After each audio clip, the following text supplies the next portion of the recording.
I'm proud to endorse and encourage you to get this Bible. We must make America pray again. The former president peddling the good book and calling it the only Bible endorsed by Donald Trump. Price tag $59.99 and comes with the Declaration of Independence, Constitution, and Bill of Rights, embedded in the volume. On this Easter Sunday, I'll simply say, what's your point? Charles Adams. Well, I mean, I think any sincere Christian is horrified by someone trying to monetize the Bible, the source material. But on the flip side, he is giving lip service to Christians that is not being given at all by the Democrats, right? In fact, when Trump was at a wake for a police officer, right, Biden, Obama, and Clinton were having this big festival for the post-monetary oligarchs in New York, right? So maybe, although those of us that are thinking, people say, oh, this is horrible, right? But there's a lot on the left that's horrible, and maybe the Democrats should return to paying attention to the needs and concerns of regular working participatory Americans, and then Trump wouldn't get away with this crap. Marcus. Well, I disagree with Charles because he said a sincere Christian wouldn't agree with monetizing the Bible, but you can go from church to church across the country and see the monetization of Christianity occur. So Trump, not sincere. You don't build temples for the rich. Trump is just fitting into, you know, the normal of the day of the business of church and religion. Tamara Bell.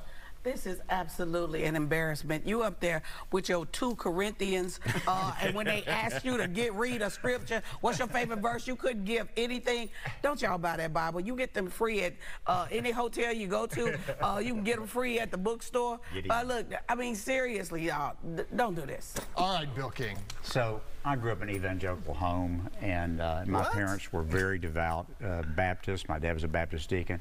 They thought Trump was the most horrible person that they had ever met. And as soon as he said he didn't need to be forgiven, they said, this guy doesn't know anything about what Christianity is all about. And I thought what was interesting recently is he's been losing support among evangelicals. You know, Trump got like 82% of the vote or something in 2020, and it moved from 18% for Biden up to about 30% for Biden.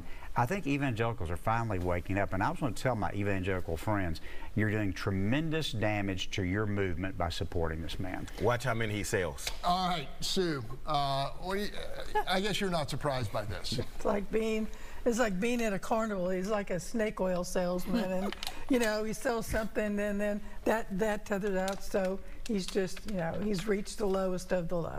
All right, Charles, you've heard what everybody else had to say. Anything else to add? I think the suggestion that Trump has reached the lowest of the low is absurd when you defend Biden, right? They both reached the lowest of the low. They're both senile old scumbags that should not be leading America, right? And what we're not doing in the media space is having a fair conversation about the hundreds of years he's looking at facing in prison, which is clearly retaliatory, although everyone disagrees, and the fact that Biden's son is still walking around with no consequence, and there's incredible corruption.